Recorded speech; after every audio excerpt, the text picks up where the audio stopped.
우리 계속해서 우리 야고보서 말씀 1장 말씀 살펴보고 있습니다. 지난주에 우리가 속지 말라라는 말씀으로 제목으로 우리 말씀 살펴봤어요. 그러면서 제가 그랬죠. 그 뒤에 하나 더 나오는 게 속이지 말라 이렇게 얘기했어요. 우리가 22절 보니까 속이는 자가 되지 말라 이렇게 돼 있죠. 그렇죠? 속지 말라라는 말이 여기서 속이다라는 말이 지난주에 길을 잃다라는 의미가 있다 그랬어요. 그렇죠? 오늘 쓰이는 이 속이지 말라 여기서 속이다라는 말은 정말 속이는 거예요. 기만하다, 속이다 이런 의미가 있어요. 자, 우리가 세상을 살아가면서 세상의 모든 사람을 다 속일 수 있어도 속일 수 없는 한 사람이 있죠. 누구죠? 네? 사람. 네, 나 자신은 속일 수가 없잖아요. 너네들은 엄마 아빠를 못 속이지. 나 자신을 속일 수가 없어요. 근데 오늘 본문에 보니까 자신을 속이는 자가 되지 말래요. 그러니까 오늘 속이지 말라라는 대상은 나에 대한 얘기예요. 뭐 누구 남을 속이고 이런 것도 잘못됐지만 지금 이 야고보서의 대상은 나예요, 나. 그거를 정확히 맞추고 우리 시작해야 돼요. 근데 나를 속인다? 세상 사람 다 속여도 나는 속일 수 없는 건데 원래. 근데 하나님 지금 야고보는 자신을 속이는 자가 되지 말라 이렇게 얘기하시는 거예요. 물론 저는 이런 생각해요. 세상 사람들이라면 얼마든지 자기 자신을 속일 수 있어요. 뭐 양심에 찔리거나 어쩌거나 간에. 그러면서도 자기를 속이고 뭐 아닌 척하고 막 이렇게 할 수 있겠죠. 기만도 할 수 있고. 그렇죠? 기만이라는 건 그거거든요. 사실이 아닌 것을 보여줌으로써 사실처럼 느끼게 하는 게 기만이에요. 근데 그런 건데 얼마든지 세상 사람들은 뭐 이렇게 할 수 있어요. 그런데 예수 믿는 사람들이 과연 그럴 수 있을까? 이런 생각이 드는 거예요. 자기 자신을 속이는 일에 대해서. 우린 그래도 예수 믿고 하나님 앞에 살아가고 우리가 고백하잖아요. 예수님이 내 안에 계세요. 내가 예수님 안에 살아가요. 이렇게 고백하는 신앙의 사람들이 자기 자신을 속인다라는 게 신앙적으로 조금 그게 뭐지? 이런 생각이 들었습니다.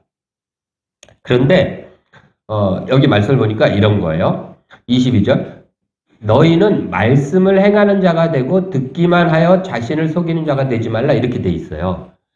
그러니까 이게 무슨 말이냐면요. 한마디로 이런 거예요. 예배 시간에 앉아서 예배를 들으면서 아멘, 맞아, 끄떡끄떡 하기만 하고 그 말씀대로 행동을 안 하면 이 상태라는 거예요. 지금 야고보가 지적하는 지점이 바로 딱 거기에요. 하나님의 말씀에 대해서 동의하거나 그것을 수용하거나 하는 것으로 멈추면 딱 이 상태다라고.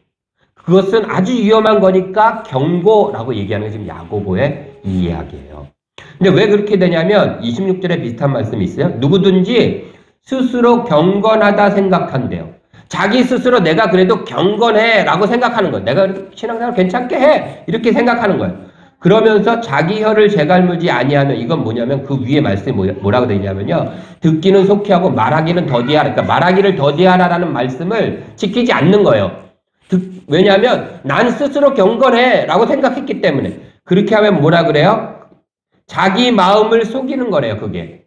그러면 이 사람의 경건은 헛것이라는 거예요.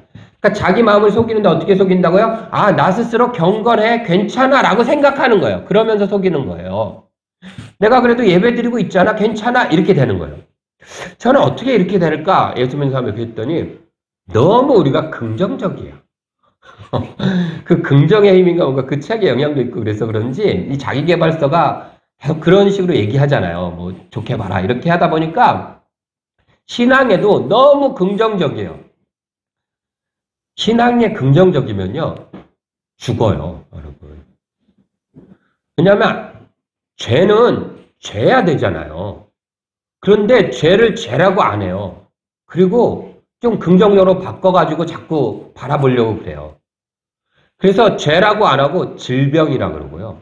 질병이니까 치유받을 수도 있고 네 잘못이 아니라 뭐 과거에 어떤 뭐 너가 어떤 영향을 받아서 어렸을 때 뭐 이런 식으로 접근을 하는 거예요. 죄에 대해서. 네가 지금 도둑질을 하고 네가 지금 살인을 하는 것은 너 때문이 아니야. 네가 어릴 때 학대받아서 그래. 이런 식으로 나가는 거야. 이게 세상의 방법이거든요. 그런데 신앙인들도 하나님의 말씀에 대해서 하나님의 말씀이 죄라고 그러는데 그거 역시도 그렇게 접근하는 거예요. 아니면 지난 시간에 살펴봤던 죄를 질병이라고 그러는데 죄를 시험 들었다라고 얘기해요.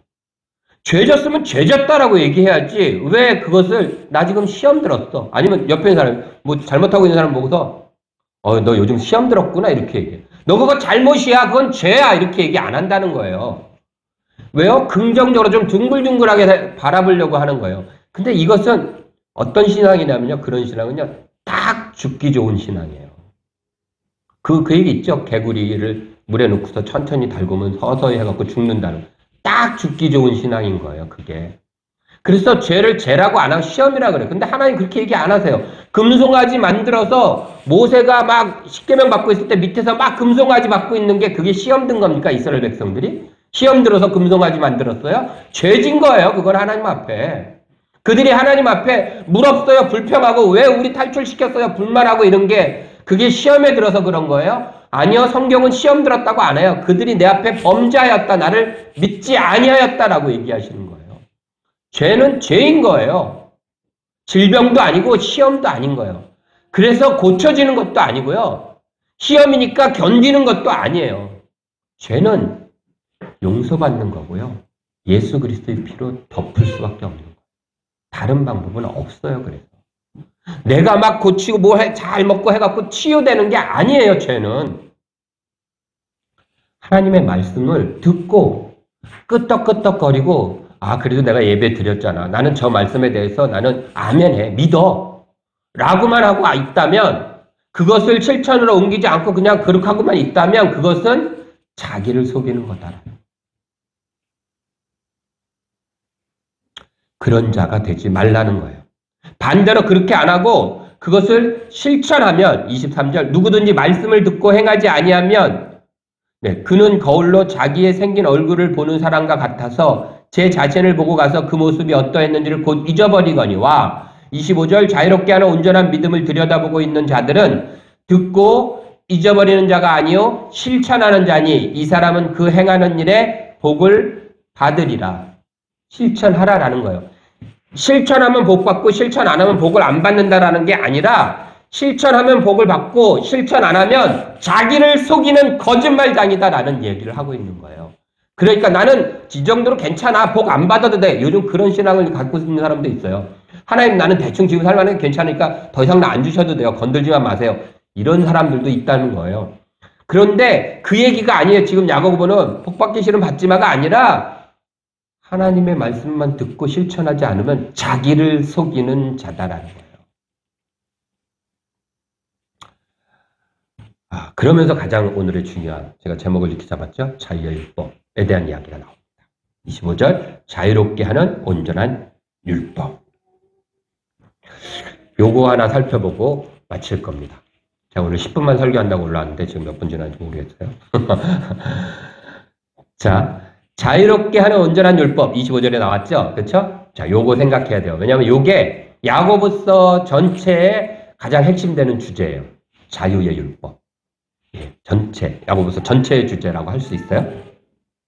자, 자유롭게 하는 온전한 율법. 이게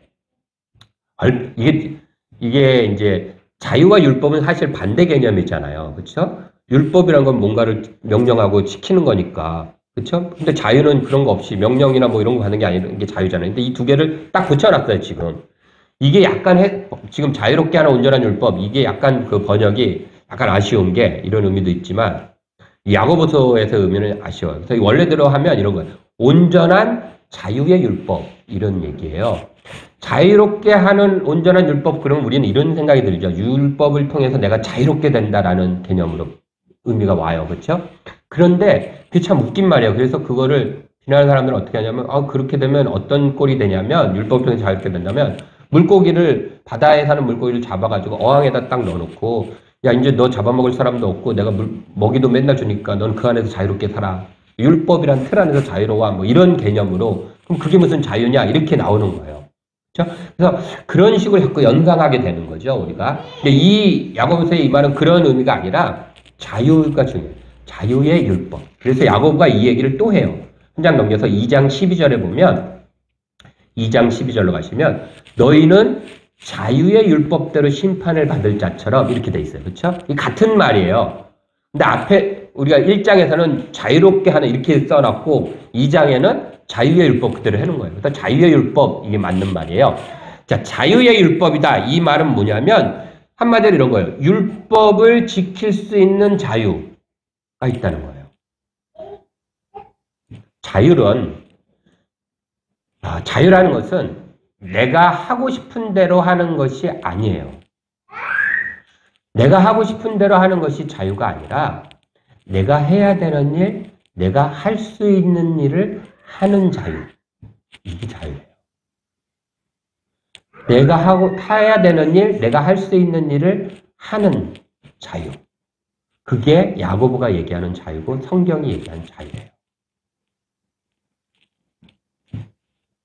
창세기 2장에 보면 선악을 알게 하는 나무를 하나님께서 주셨어요. 그리고 나서 하나님이 첫 번째 명령을 내리시죠. 뭐라 그래요? 절대로 먹지 말라. 이 율법이잖아요. 그러면 그렇죠? 먹지 말라. 그러신 다음에 이것을 먹지 않을 수 있는 자유를 인간에게 주셨어요. 먹지 말라 그래놓고 그 선악을 알게 하는 나무에다가 철조망을 치신다든지 불기둥, 구름기둥을 세워가지고 접근 못하게 만드시지 않고 그 명령을 지킬 수 있는 자유를 하나님께서 인간에게 주신 거예요. 이게 자유의 율법이라는 얘기예요. 그래서 아담과 하와는 하나님의 말씀을 선악을 알게 하는 나무를 먹지 않을 자유가 있었던 거예요. 하나님 말씀대로. 근데 그렇게 사용돼야 되는 자유를 반대로 하나님의 말씀을 지키지 않는 것으로 사용한 거예요. 이게 뭐예요? 죄예요. 그래서 베드로전서 2장 16절에 보면 너희는 자유가 있으나 그 자유로 악을 가리는 데 쓰지 말고 오직 하나님의 종과 같이 하라. 너희는 자유가 있다는 거예요. 우리 자유가 있어요. 근데 그 자유를 어디다 쓰지 말래요? 악을 가리는 데 쓰지 말라는 거예요. 내가 자유가 있으니까 내가 율법을 지키든 안 지키든 내 자유잖아 라면서 안 지키고 악을 가리는 데 쓰지 말라는 거예요. 그리고 어떻게 해요? 하나님의 종같이 쓰래요. 종같이. 마치 자유가 없는 사람처럼 쓰라는 거예요. 하나님 앞에서는. 그 자유를 어떻게 해요? 하나님의 말씀을 지키는 데 사용하는 자유로 쓰라는 거예요. 그러면 종 같잖아요. 누구 말을 들어야 되니까. 근데 그렇게 종같이 사용하라는 거예요. 자유를. 그게 하나님을 믿는 사람들의 자유다라는 거예요. 그래서 너희 앞에 있는 율법은 이 자유의 율법을 가지고 있는 사람들이다라는 거예요. 우리에게는요. 예배 드릴 자유가 있어요. 그렇죠? 근데 예배를 안 드리는 것으로 나의 시간을 사용하면 죄인 거잖아요. 헌금도 그래요. 헌금할 수 있는 자유가 있는 거예요. 여러분들에게는. 11조를 낼 수 있는 자유가 있어요. 이게 우리는 당연한 것 같이 알고 있는데 그렇지 않아요. 여러분 기억나세요? 작년인가 우리 여기서 예배 드릴 때 헌금하기 위해서 우리 교회 왔던 한 부부 있었어요. 남편과. 기억나시죠? 네, 그 사람들 기억나시죠? 이거 와가지고 갔어요. 이분들은 정말 헌금하기 위해서 들린 거예요. 제가 봤더니 11조예요. 금액뿐만 아니잖아요. 원래 많은 금액, 큰 금액이 아니라, 근데 어쨌든 금액이 이렇게 10,000원 단위 딱딱 떨어지는 게 아니라 몇천 원 이렇게 나가는 거 보니까 11조가. 이분들이 지방에 사는 분인데 일 때문에 왔다 갔다 운전하고 일을 해야 되기 때문에 부부가 올라와갖고 서울에도 있고 인천에도 있고 왔다 갔다 하는 거예요. 그러다 보니까 하나님께서 마음을 주셔갖고 이 헌금을 해야 되는데 헌금할 교회를 못 찾는 거예요. 그 몇 주간 그러고서는 마음에 무거워가지고 다니는 거예요. 얼마나 헌금이 하고 싶었겠어요. 몇 주간 띄워놓고. 근데 헌금할 수가 없는 거예요. 그러다 지나가다 우리 교회 간판 보고 여기다 하자 그러고 들어와서 그날 예배 드리고 헌금하고 간 거잖아요. 헌금할 수 있는 11조의 헌금을 들고서 이걸 할 수 있는 자유가 있어요. 이걸 사용해야죠. 그게 우리에게 자유의 율법인 거예요.